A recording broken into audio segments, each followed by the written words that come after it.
going to try that, just make sure everyone can hear you. Test. That me espresso. Perfect. Well, hello everyone, and welcome to our panel, Out of This World, Superheroes, Romantasy, and More. I'm Lily X, and I'm a queer romantasy author with a love for all things sapphic. My books have been described as wonderfully queer and chaotic, so if that's your vibe, you'll definitely enjoy my world, and also we could probably be best friends. So with me today, we have three very incredible and talented authors. And I know for certain that they're talented because I've had a crash course on their books over the last few weeks. But before we start, I just have a few notes about the format of the panel. We'll start with a quick introduction and a reading from two of the authors, and then we'll move into the discussion about world building, representation, tropes, and more. And then we'll also have time for questions at the end. So today, I'm joined by L.R. Lam, who is originally from sunny California, but now lives here in Scotland. They are a Sunday Times best-selling author whose work includes epic fantasy romance Dragonfall, which we'll discuss today. We are also joined by Philip P.J. Ellis, who is the sex and relationships editor at Men's Health and the author of novels Love and Other Scams and We Could Be Heroes. We also have Helen Comerford, whose debut novel, The Love Interest, launched earlier this month. She is a Black British mixed-race author who centers her Black British characters in narratives that they have historically been excluded from. Helen is fueled by a love for all things superpowered, feminism, as well as chocolate raisins. Alright, well, I'm not a big fan of chocolate raisins, but I am a big fan of Helen's work. Helen, could you tell us a bit about your book and maybe read us a little snippet, please? Yeah, absolutely. So, The Love Interest is a feminist superhero rom-com. It's written for young adults, but I think it's fun for all ages. And I have a little snippet for you from chapter 2. All you need to know is Jenna, who's on the front cover there, has just been rescued by Blaze. So, hi. The energetic voice above me sounds more like someone at a party than a disaster. I force my eyes open to find the person who rescued me standing over me. Tight, my sluggish brain comments. His black and red uniform is tight enough to show off every muscle he has. Dimples. The young face gazing down at me has dark hair, dark eyes, and dimples. Kissable. His lips have pulled into a smile. They look soft. Pose. His clenched fists are on his hips, and the flames from the culture complex leap into the air behind him. Mother Earth, it's him. I frantically blink away all thoughts of sculpted muscles and kissable lips. I've just been rescued by the brand new hero. I like your cardigan, he says. It's the hero. I've never been up close to a hero before, but it's not as intimidating as I'd have imagined. I wipe my streaming eyes. It's hard to tell from the ground, but he doesn't look like a huge, muscly, super-strength type. He's slim and he's young. He looks the same sort of age as me. The hero rubs a shoe against his calf. His hands drift past his thighs as if he's looking for pockets that aren't there, and then he clasps them in front of him. We're all waiting for him to go and rescue someone else, but he's staring at me. This is awesome, right? You're my number one. He's smiling at me. The words that he's saying sound like English, but nothing is making sense. Luckily, my own personal hero, Rosie, has recovered enough to interrogate him. Are you a hero? She edges closer to the boy. You don't look very old, but are you old? Are you 30? Rosie reaches for his utility belt, and the hero is suddenly on the other side of me without seeming to move. I'm not 30, but I'm definitely an adult now. I blink, trying to get my brain in gear. Did he just teleport, or is he super fast? That would make sense with how quickly he was able to find Rosie's dad. He seems nervous. His deep brown eyes keep flicking back to me as if he needs something from me. Does he need something from me? Should I be doing something other than lying here sweating? What's your name? I manage. Well, they said I'd figure out my name on my first mission, so I guess I'm Ember, he answers enthusiastically. He's British, but his voice has got a softness to it I can't place. The culture complex is blazing on the other side of the car park, but the sirens are getting closer, and there hasn't been a flash in a while. The storm is over, and now we deal with the fallout.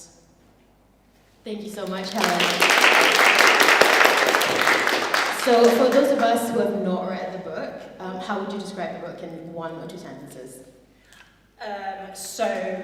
Superhero feminist rom-com. It dismantles the trope of the love interest, which has been used in superhero stories throughout the ages. Amazing. That is something that I would read, and I have read. That's so good.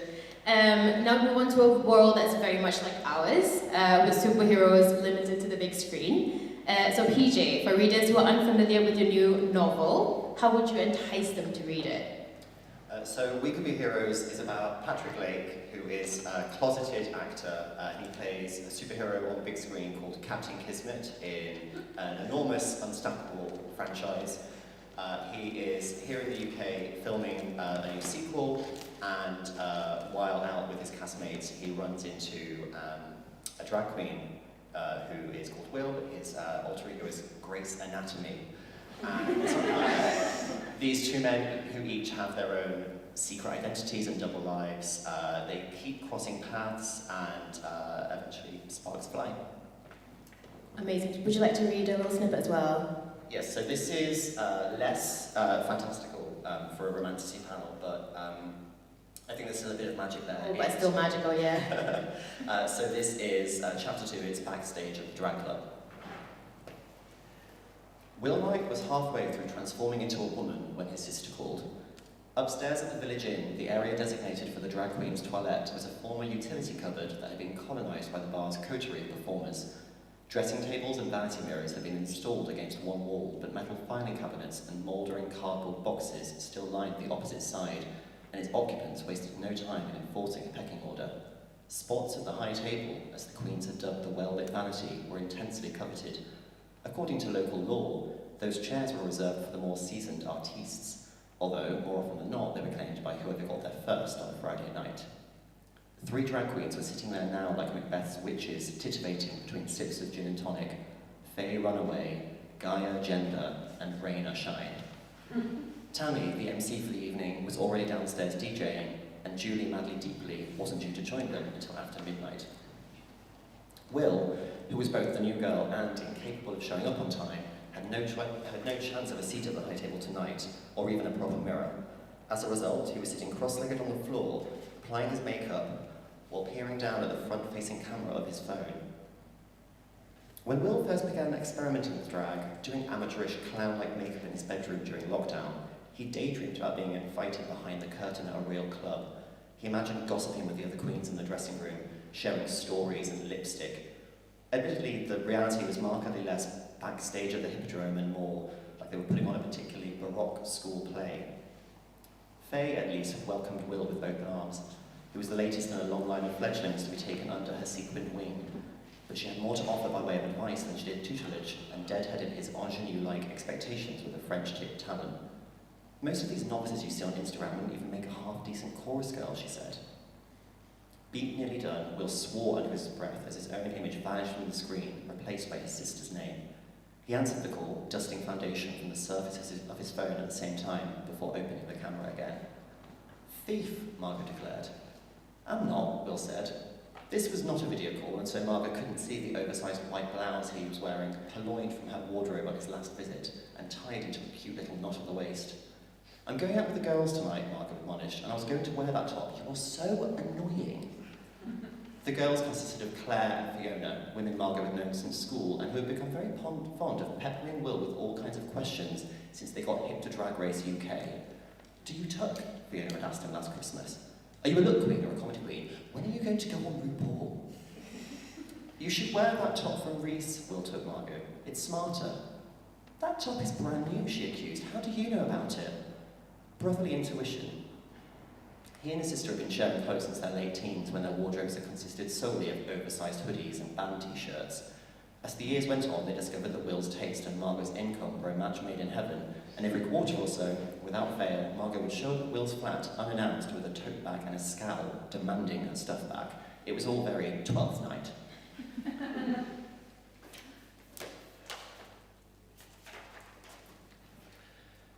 Did you hear he was in Bruntheim? Margot asked, her own mind's giving way under the urge to spill tea. Who, Will asked.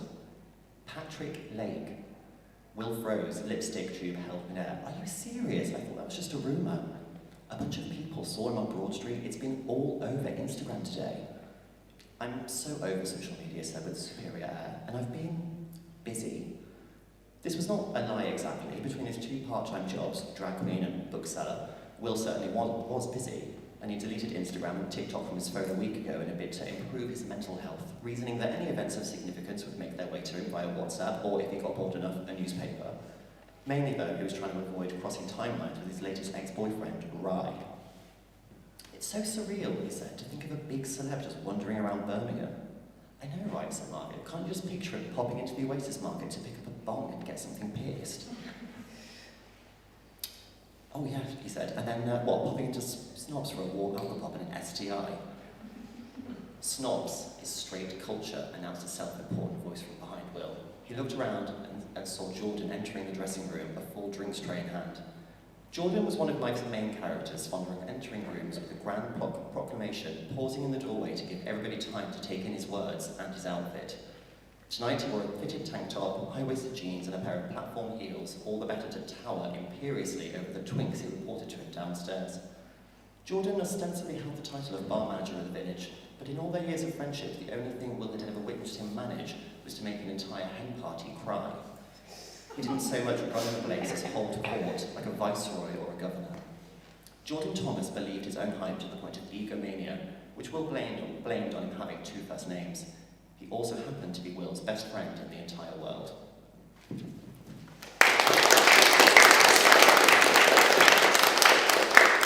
That was actually a really good opening chapter for Will. We were talking about it earlier, but one of my favourite lines in the book is just after that scene where Jordan is talking about going to hunt down Patrick, who is the Captain Kismet, this Superman equivalent in this book. And Will tells him, "You're not a journalist, you're just a homosexual with an iPhone." And it really made me laugh because I do know many homosexuals who think they're journalists with an iPhone and the audacity to just go try and be a journalist out there. That was me, that's my entire career. Oh yeah, no wonder it was so amazingly written and so relatable. Yeah. Now we're going to move on to an epic fantasy world. So Elle, could you tell us a bit about Dragonfall, please? Yes, so Dragonfall is an epic fantasy romance set in a fully secondary world, so we're departing from reality quite intensely. And it's a story of basically a dragon trapped in human form falling in love with a gender-fluid human thief, despite it being quite a bad idea all around. The kind of premise of this world is that 8 centuries ago or so, humans and dragons had this lovely symbiotic, dragon-rider relationship. But humans being humans got jealous, and so they stole a bunch of dragons' magic and banished them to a dying world. But of course, dragons live a very long time and humans don't really, so over the centuries they forgot what they'd done and now worship dragons as gods. So I kind of took the jumping off point of what if your gods just really hated you and were really bitter and would do anything to get back to the human world. So we've got a heist, we've got chosen ones, we've got basically a sexy fallen dragon angel that can't physically touch. They find some loopholes, it's fun. There's a reluctant assassin with a little pet wyvern. I just smushed in all my favorite things. Yeah, I think they call it epic fantasy for that reason. There's so many fantasy elements in just one book. It's a lot, yeah. It's a good read as well, so if you have picked up a copy, this is your chance. I'm not doing a reading just because I have many skills, but reading my own work aloud is not one of them, but I highly recommend the audiobook for this book. It's got 2 different narrators and they're both fabulous. Thank you. Well, the best part of the novel for me was really the second-person perspective. I think that really created a very intimate type of setting between Everin and Arcady. There's also a sense of intimacy, you're sort of drawn into the book because it's second person. It's you're being spoken to. So I thought that was a really good narrative technique. Loved it.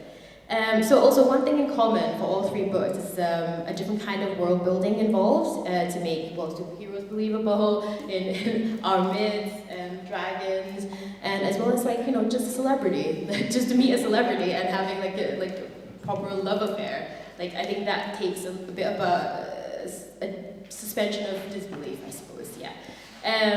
So maybe we can start talking a little bit about how world building comes into play. Maybe we can start with dragons and then we'll move on from there. So world building is my favorite form of procrastination. I can world build for hours and be like, look how productive I've been, even though I've written 0 words of prose. And I really went kind of whole hog in this one because I started out in secondary world fantasy 10 years ago with my first book, Pantomime, and then I sort of sidestepped into science fiction for a while, so I did near future science fiction and far future, but this was kind of my return to fantasy after about a decade, so I was like, you know what, I'm gonna really go for it. So I developed my dragons. I knew I always wanted to write a dragon book, but I just hadn't found my angle, which was evidently to make them hot. And I also gave them feathers because dinosaurs have feathers, so I thought my dragons could also have feathers. And I got really nerdy and looked at lots of like dragon myths, thought about what I loved about dragons or didn't. I also created 4 different countries. I worked with a linguist to make a conlang, a working conlang, so the Selenian in that book is a working language. And I could go on for ages. I have like a 100-page world building document. It's really excessive. It's probably really good that I'm in the middle, because mine is speculative fiction, so I am maybe 2 or 3 steps removed from real life.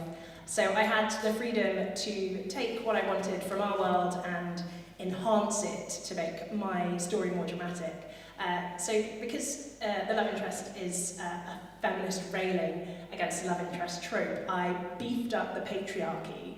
So I've got kind of a sheen of benevolent sexism over their society, and the idea that whilst all genders can have superpowers, only the men are strong enough to be heroes. So that's something my characters can fight against. And in terms of research, kind of the best writing advice you can give is write what you love, and that's what I did. So the research for this book was the most fun. I consumed so much superhero media. I watched the MCU, I watched TV shows, especially Marvel's Agents of S.H.I.E.L.D., which is bonkers. Like anything that can happen in a superhero story happens in Marvel's Agents of S.H.I.E.L.D. So I looked at what other superhero writers were doing and used that as a bit of a jumping off point.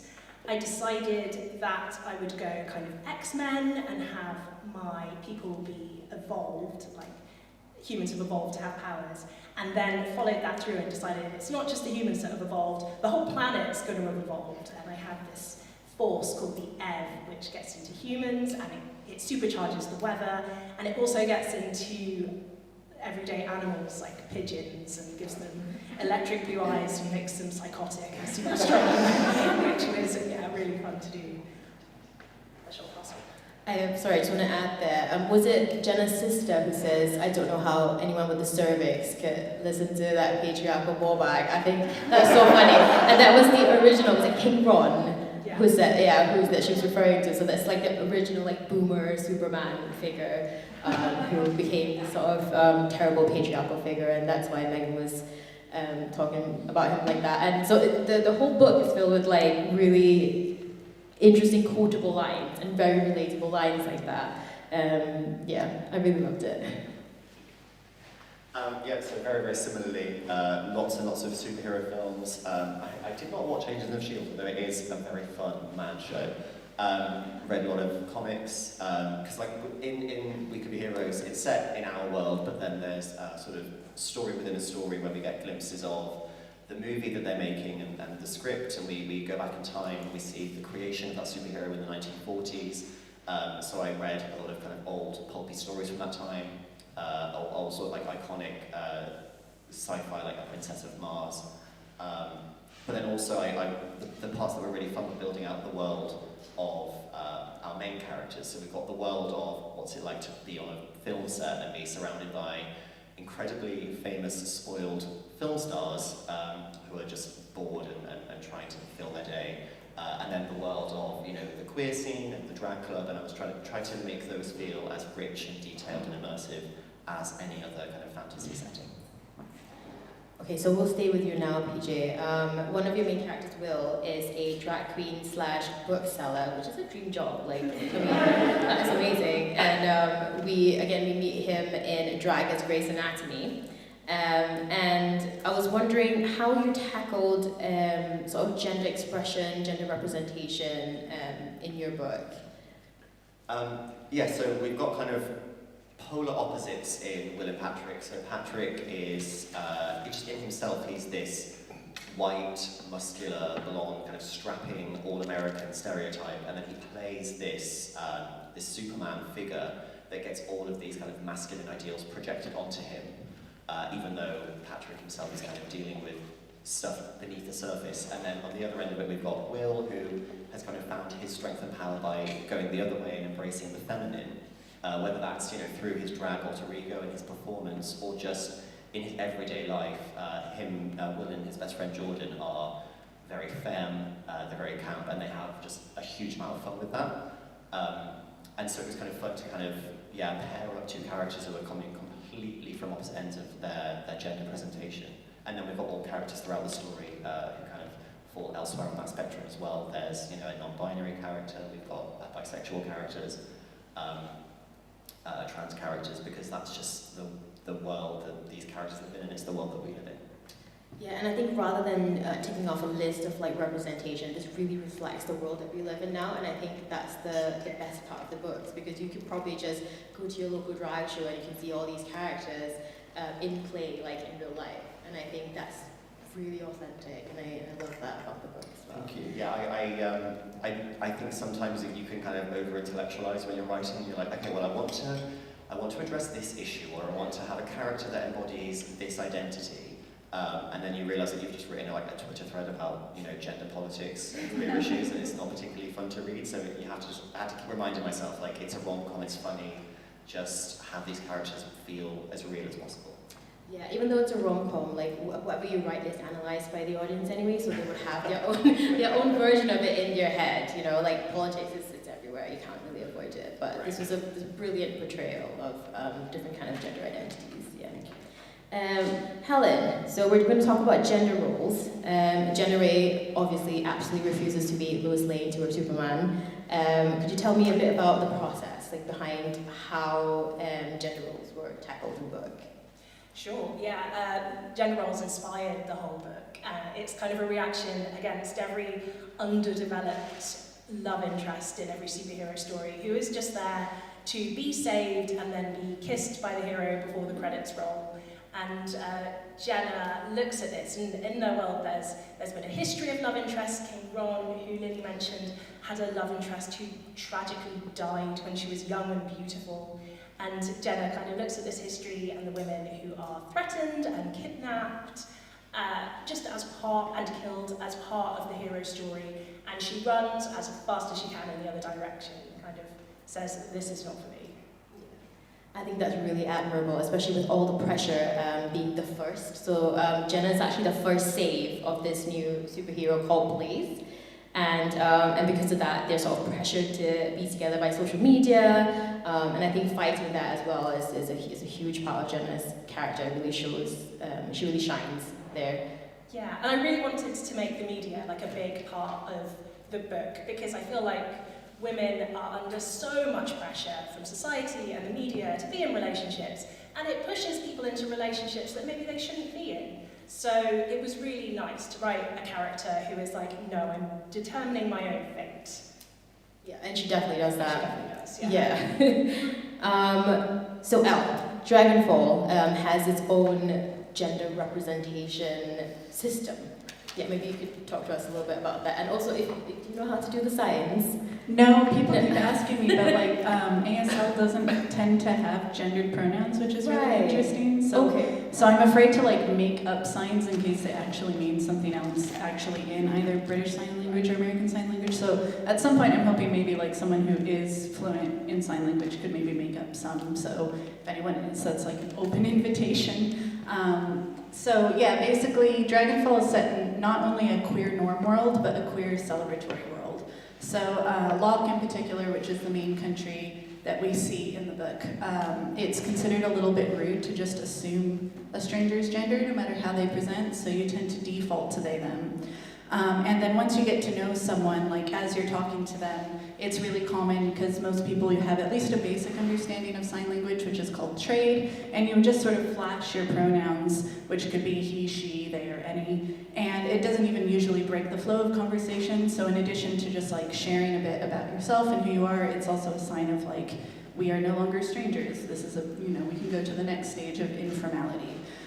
Because this world, even though it's very open and celebratory in terms of gender expression, it is very classist as well, so that's a really rigid system. So if you met someone who was above you in station, you would kind of have this certain inflection, or if you wrote about them, you would use a capital T, and that's called the honorific pronoun. So it was really interesting because I have 4 and a sneaky 5th point of view characters, and I also have 3 different narrative positions. And all these different approaches to gender. So that means sometimes you might have a character who is referred to as they, them from one character's point of view, but she, her in another one because those, they have a different relationship. Or you could also show different attitudes. So the assassin Soren, she kind of feels like everyone is above her in station, so she pretty much defaults to the honorific person for anyone. Whereas Arcady hates the nobility and is on a revenge quest and would rather die than use the honorific pronoun for a jerkeen or a noble person. So that was really fun to play with. And then, the last thing is that mix of narrative positions. So Everin, the dragon's character, is writing it in that second person or first person direct address to Arcady. So it'll say, like, you do this when talking about Arcady. Arcady's writing in first person, and then Soren and Cassia are in third. And that was partially to draw attention to the fact that this has all been collected by this unnamed archivist to kind of draw attention to the unreliability of stories. But it was also a way to make Everin sound, a bit more dragony and predatory, but also intimate. But it was also a way to avoid gendering Arcady in the text. So I don't even have that many third-person pronouns for Arcady. Arcady uses any pronouns, and I never state their physical sex. So it's been really interesting to see reader responses, because there are reviews that have really confidently used she, her for Arcady, or he, him, or just like seemingly not realize that I never say the physical sex, which I just find fascinating, because it means they've kind of put their own assumptions on the book that isn't backed up by the text. And so like the craft nerd in me is like, yes, I did it. But it is also fundamentally a bit bonkers to have 3 different narrative positions in the same book. But I did it anyway. What was the main challenge there when you were creating these different points of narration? It was kind of just deciding on it in the end, because like the first 30K, I wrote it so many different ways. Like I tried to write it all in third person because that's kind of the default expectation in epic fantasy, and readers aren't necessarily used to switching between first and third in the same book, much less first, second, and third. And it's a bit of a Marmite response. You either love it or you just don't get it. But like I realized, I kept fighting against it, and I was like, no, this is the way where form marries function the best. I was really inspired by the 5th season by N.K. Jemisin, which I think is one of the best books of all time. I decided to do what the book actually needed. But it was a challenge. Yeah, and also maybe you can talk a little bit about the tropes in the book. What kind of tropes do you enjoy writing, or what did you not quite? You weren't able to get to that in this book. So like obviously romance, especially now on the age of TikTok and sound bites, is really like kind of aggressively marketed by tropes, which I don't think it's necessarily a bad thing. So I do have a lot of tropes I really love. So Dragonfall has like enemies to lovers. I of course have to have the knife to throat scene, because why not? Instead of only one bed, I have there's only one beach where they have to huddle for warmth. So those are probably the main tropes that I worked in. So that was fun. But 2 has sexy dreams, which is also fun. Maybe Helen, you can talk a bit about the enemies to lovers trope as well, because that's quite solid in your book. Yeah, they both want different things. Blaze has rescued Jenna and kind of fallen for her straight away, and Jenna's not having any of it, but still feels an attraction, which was really fun to write. I've got a little bit of fake dating in here as well. But when we were asked to think about tropes, I was kind of thinking about tropes that I love as a reader, and I think my favourite trope is actually found family, which you don't get as much in YA because of the age range. So YA, you've got lots of school friends and parents and relationships that you have to develop there, but found family, where the relationships between roommates and best friends and work colleagues that all love and support each other, I just think they're so wholesome. It's such a healthy trope, but it's something to kind of aspire to. And I really loved it in We Could Be Heroes as well, like Will's support network. Yeah, should I pass on? Oh yeah, well, thank you very much. Yeah, so found family, writing any kind of queer story, I think it's sort of, it's baked into that kind of story. I think another sort of rom-com with a genre twist, which I imagine most people here have already read, but One Last Stop by Casey McQuiston. The housemaid unit, the family unit that forms in that story is like absolutely wonderful. It's one of my favourite parts of that novel. As for me, so yeah, fake dating is just a really fun one. My first novel, Love and Other Scams, had a kind of fake dating storyline, because it's just really like fun and hot to be in cahoots with somebody, and you have a secret, and you're kind of pulling one over on the rest of the world, and there's lots of, you know, different motivations at play there, because often with fake dating, you know, you're pretending to be together for some other goal, whether it's like we want to achieve this like shared objective, or like I want to pretend to date you because I'm trying to get the attention of the person that I really have a crush on. And I love that particular version of it, because then there's always that moment halfway through where you as a reader are like, oh, you've stopped thinking about your crush and now all your energy and attention is on this person that you claim that you don't have real feelings for, but you're pretending so hard that you've actually fallen for them for real. And it's just, yeah, it's a really enjoyably satisfying story to read.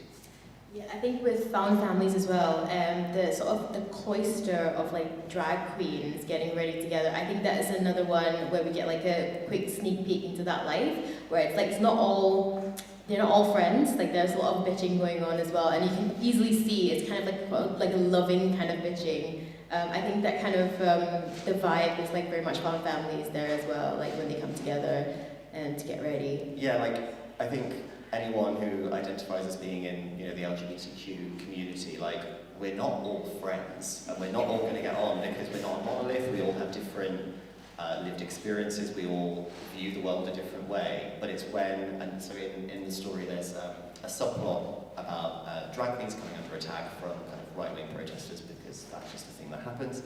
And it's like, okay, well, we all have beef with each other, but when we're attacked from the outside, we close ranks, and that is, it's kind of like an almost mafia style approach. It's like, well, that's how like a lot of biological family units work. It's like we will squabble and tear chunks out of each other in the privacy of our house, but if somebody else comes for us, then it's like, it's a brick wall. Yeah. And that's what I absolutely love about the queer community. It's like, you might not be, it's not warm and fuzzy, and you know, there's a lot of infighting, but like ultimately we've got each other's backs.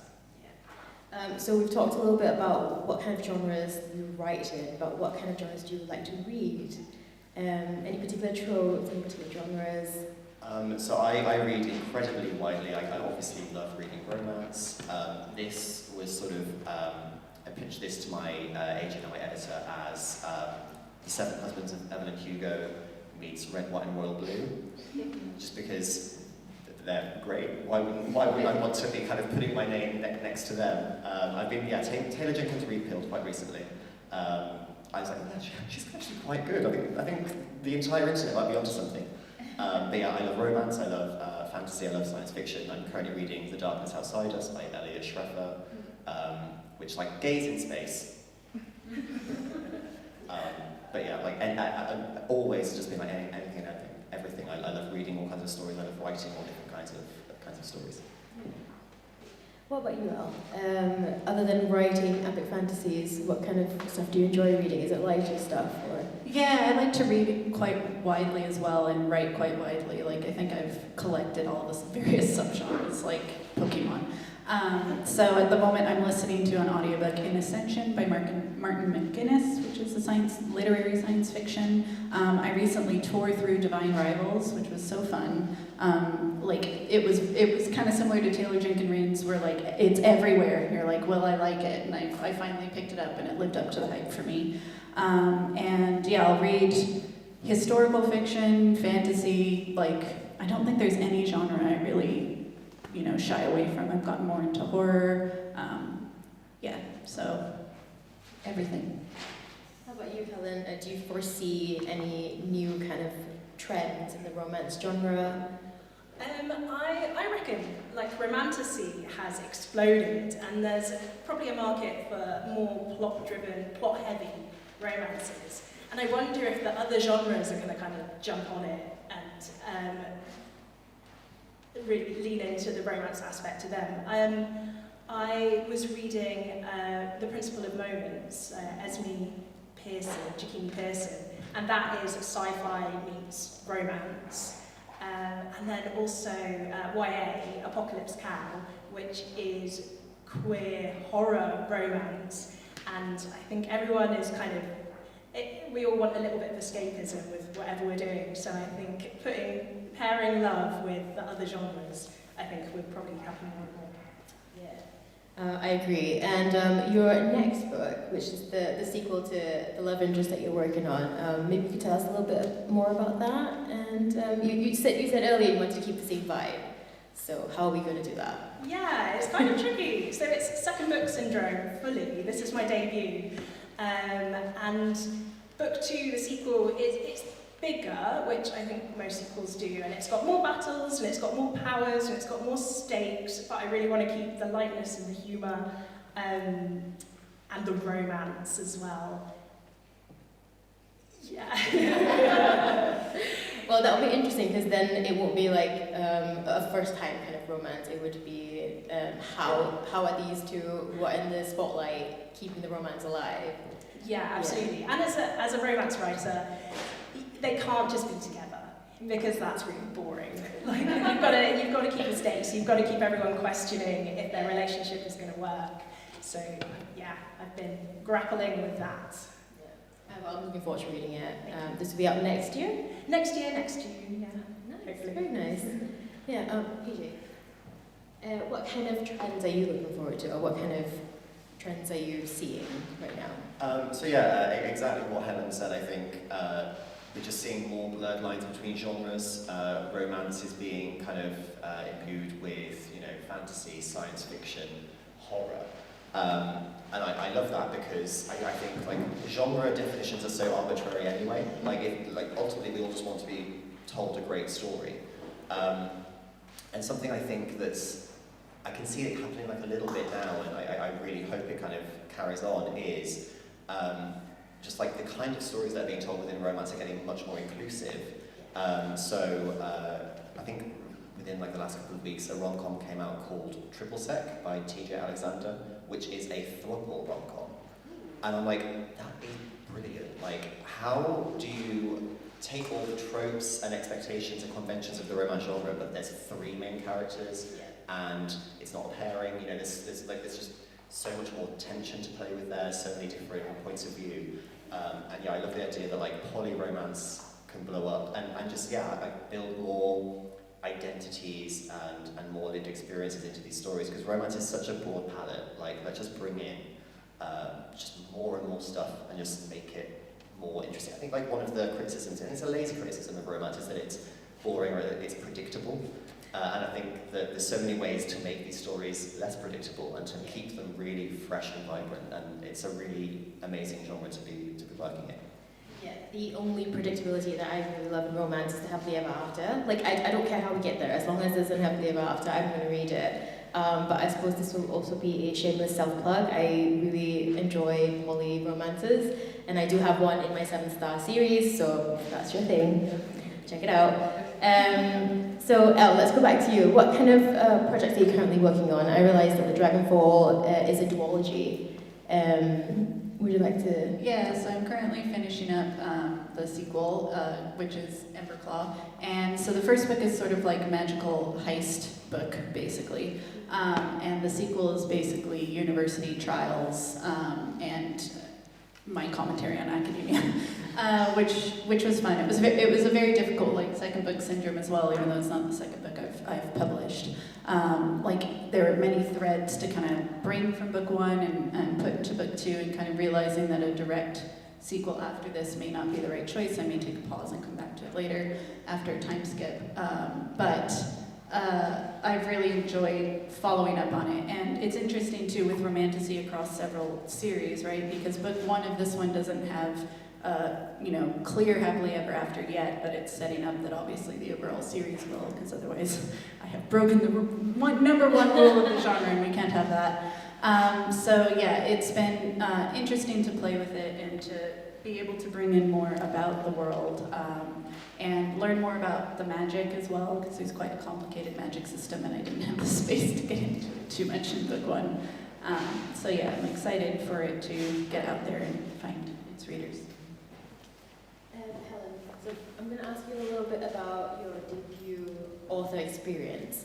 If you could let us know how the publishing process was like. Maybe we have some aspiring writers in the audience. What was the process like from maybe querying onwards? So I think I wrote my first book 10 years ago, maybe, and I went onto the slush pile, which any aspiring authors will know about. You kind of, if you want to be represented by an agent, you send them your manuscript, and it goes onto a metaphorical pile, and eventually you will probably get a response, and more than likely it will be a rejection, purely because of the numbers game. Like, agents get thousands of manuscripts and they can only take a few people a year. So I tried a couple of novels, and then I did an open call for underrepresented writers, which my agency ran. And so that's my hot tip for anyone who's looking for an agent, is to try and find schemes or competitions that kind of circumvent the slush pile a little bit. Met my agent, which was wonderful, and yeah, worked. We did so many revisions for this. We did maybe 4 revisions before it went off and found its home at Bloomsbury, and then we kept revising that. And the difference between writing with a writing group, where the feedback is always really kind and positive, and then you get to agents and editors and they're like, cut this character, take out this chapter. Yeah. So it's been a learning curve, but it's been really exciting, and I'm really proud of the book. I think it's funny and it's slick, and it was worth it. Yeah, I think the visual representation in the book, the way the words are visually represented, it's kind of like almost like you're part of a comic book, you know, because the text does get bigger in font sizes when you're meant to pay attention to certain words. And I thought that was a really interesting technique as well. Did you come up with that just by yourself or together with your editor? It was in the original manuscript, and I was really surprised that they let me get away with it. Like, there are various points where Jenna is spiraling and the words are just absolutely everywhere. Because it's such comic book material. Make some bits look a bit like a graphic novel. Oh, very cool. PJ, what about you? What's your process like? What was your process for We Could Be Heroes? So We Could Be Heroes is my second book, and second books are hard. So I was really fortunate when I sold my first novel, Love and Other Scams. It was a 2-book deal. And we were talking a little about this earlier, where when you write your first book, you've got so much time to work on it, and then you get represented by an agent, and then you work on it with your agent, and then it goes out to publishers, and then you work on it with your editor and a copy editor and a proofreader. And then the book comes out, and they're like, okay, great, now do another one immediately. And it's like, what if I don't have anything left in the tank? Like, am I a one-trick pony? So it was a little bit daunting just starting that process all over again. And also, like, my first novel, it's a straight rom-com, and I was like, okay, well, my foot's in the door, and they've, like, I've signed the contract and they've given me the money, so I'm just going to make it really gay from here on out. You can go back now. Absolutely, yeah. It's like, if you do, it's homophobic. Push your agenda. And I was really lucky that my editor was, like, super open to that, and I was like, okay, like, a superhero rom-com, like, what about, like, a kind of a Notting Hill story? And she was like, great. I was like, yeah, but it's gay. And she was like, okay. And I was like, and then there's drag queens, and she was like, even better. And I actually found that, like, the queerer I made it, the more fun it was to write. And then the more fun it was, like, you know, when you're on your, like, 12th read through and you're making changes, it's like, okay, yeah, like, at least it's still fun to read, you know, it's, because you will grow to hate your own work. True. And I can definitely see the Notting Hill, like, influence, especially when Patrick walks into the store and Will's, like, standing by the counter. It's like, Yeah, I may have just, like, stolen that. do they have the same name as well? Is what's his face's name Will in the movie? I cannot speak to that. Yeah. I have a great imagination, I promise. But yeah, that was a good scene. I really enjoyed that. I think it's more, like, realistic as well. The way you wrote it in Will's voice. I think that was very well done. What about social media? Like, when you like, towards the end of the publishing process, when you have to talk about your books, do you have any tips?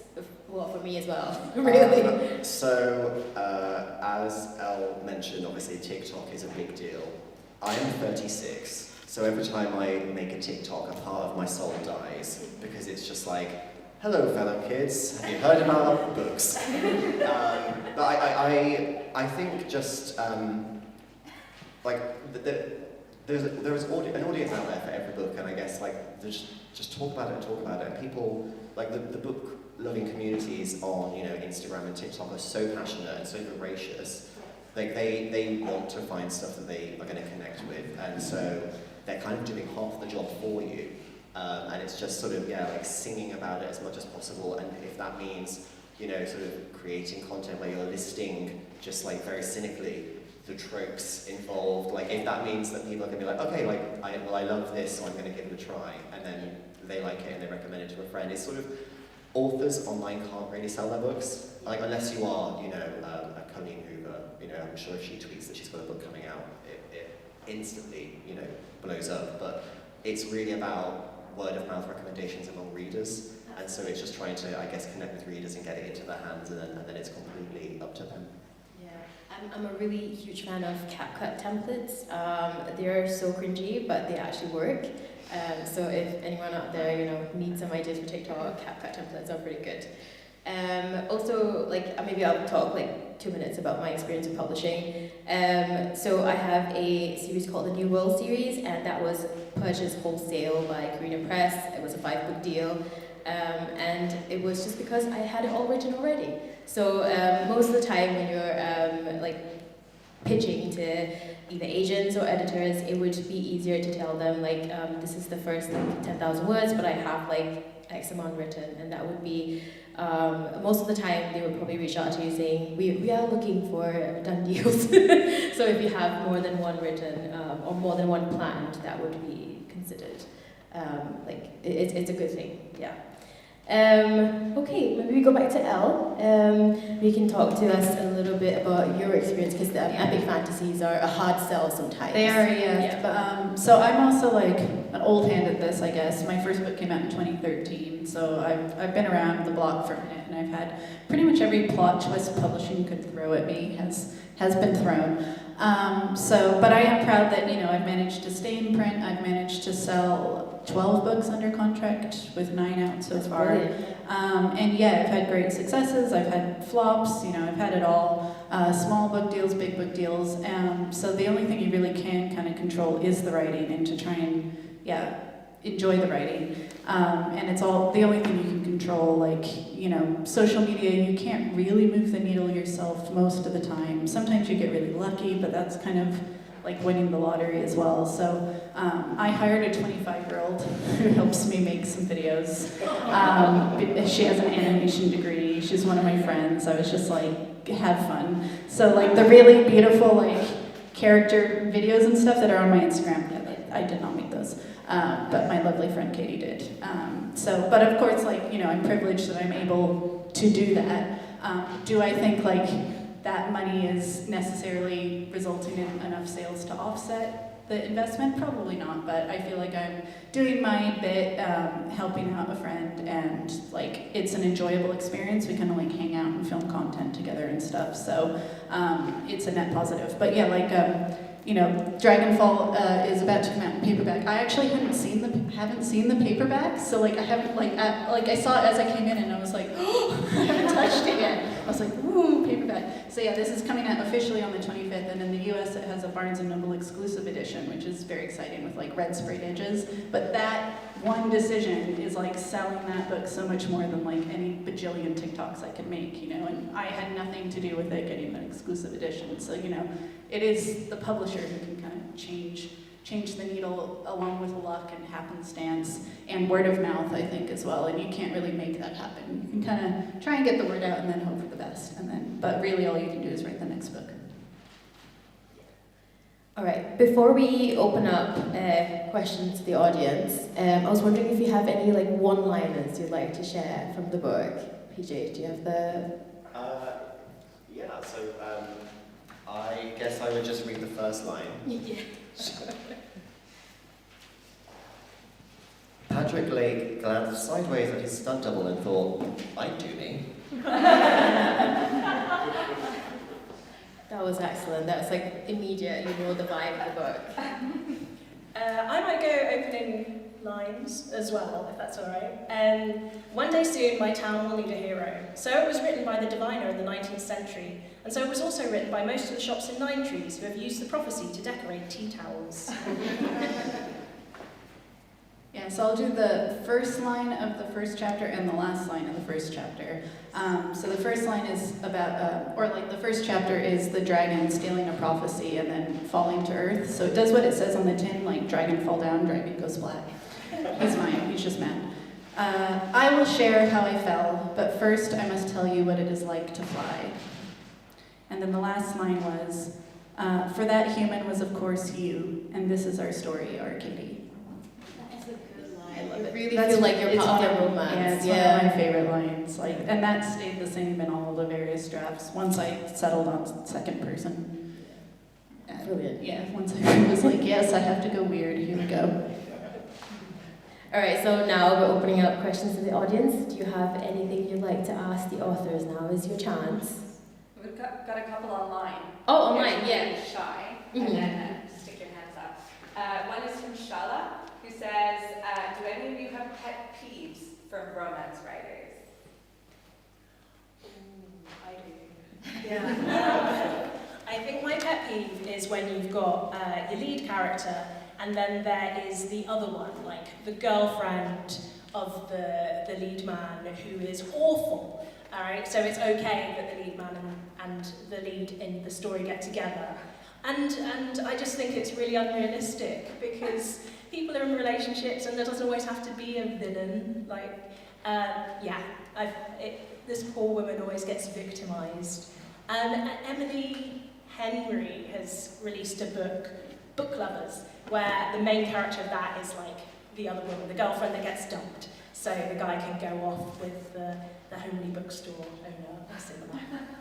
I think in a similar vein, I really like the idea of the other woman getting their own main character. Yeah, like the energy. I love that. I think especially because not that I relate to being the other woman, but you know, in stories where the hero usually goes for the very maternal, you know, very like sweet little girl, and I'm like, I'm not that. Like I'm the one getting dumped, you know. Like I kind of want to be like that person getting my own story. So I relate. That's also my pet peeve. Yeah, absolutely. Mine isn't really necessarily like an annoyance with the romance writers, but sometimes I see people being like, why is there a third act breakup in this romance novel? And I'm a bit like, that's kind of like often what you need just from a structural point of view to really prove that they're not quite ready for the happily ever after yet, right? Like, depends how it's executed. Sure, like maybe the annoyance is that the third act breakup doesn't feel believable or something like that. But I think like you need a meet cute in the first bit, you probably need some sort of fight or breakup or moment near the end. So yeah, sometimes I get a bit grumpy when I'm like, you're just being irritated about something that's fundamental to the genre usually. Like, it's like getting mad that a fantasy has a quest in it. I don't know, I'm confused.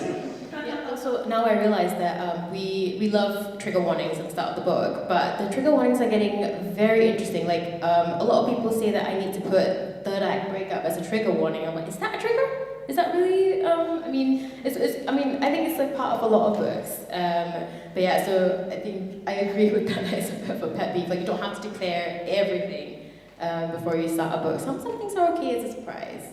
Yeah, sorry, trigger warning and spoiler alert, there is a third act breakup in my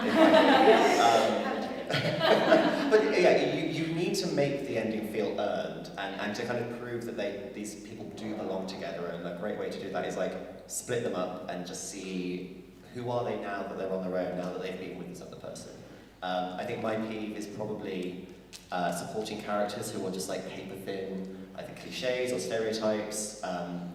My favourite thing about writing books so far has been like writing the friends and the families, because they don't have the burden of carrying as much of a plot, but that doesn't mean that you shouldn't make them like really three-dimensional and interesting, and make them feel like they have their own lives going on at the same time. You know, they shouldn't be available at the drop of the hat to be there for the main character. Like, if you're friends, like, it goes both ways. Like, that needs to feel real for me.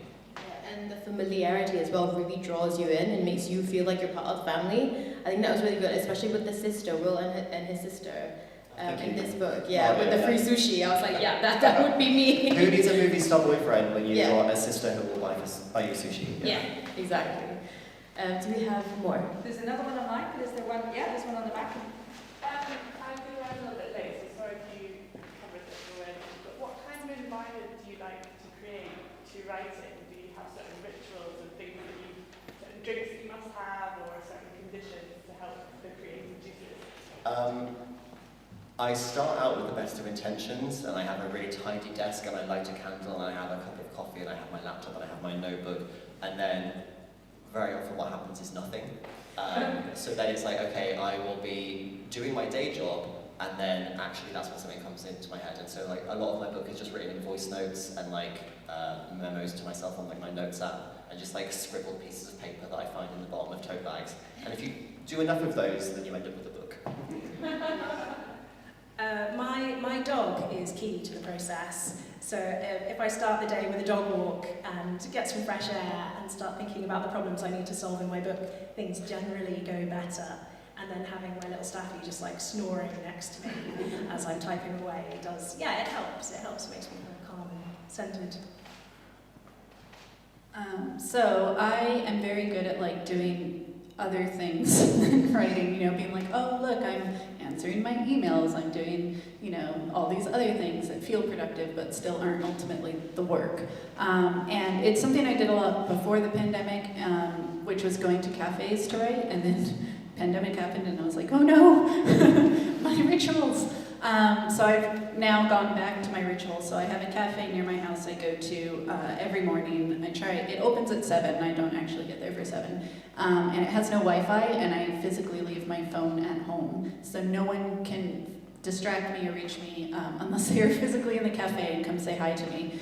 And I stay there probably for about 3 or 4 hours almost every morning. And I get most of my actual prose writing done then. And that's when I kind of have found that I do my best thinking. Like I'm able to kind of enter that deeper flow state. Even if I'm sitting staring out the window, that's still writing. And so having that as sort of my gentle check-in is really important to me. I will still try and write when I get home in the afternoon, and sometimes that works. But it kind of starts me off on the right note and it breaks the seal. So yeah, that kind of gentle routine helps me a lot. And I call it the office. I see the regulars. I call them my colleagues. So it's just a really nice thing. There's always great dogs. The coffee's great. The pain au chocolat is great. It's my happy place, And sometimes the writing is really hard, but it's less hard when I'm doing it in a place that I really enjoy hanging out. Is there another one in the room? No, then I will finish with this question because I'm also conscious that Laura, you're running into another festival after this. Yes, I have a double event day. I will be in Leeds this evening. Okay, so this one is from Cara, who says, I'm going to pick one of her many questions, which is, who do you hope your reader is, and do you see the romance audiences are changing? So a lot of the time when I'm kind of editing my book, I picture my ideal reader, who doesn't exist necessarily, but like I just imagine them as like the person who's going to pick up my book and really just get what I'm trying to do, really connect and really just vibe with what I aim to do.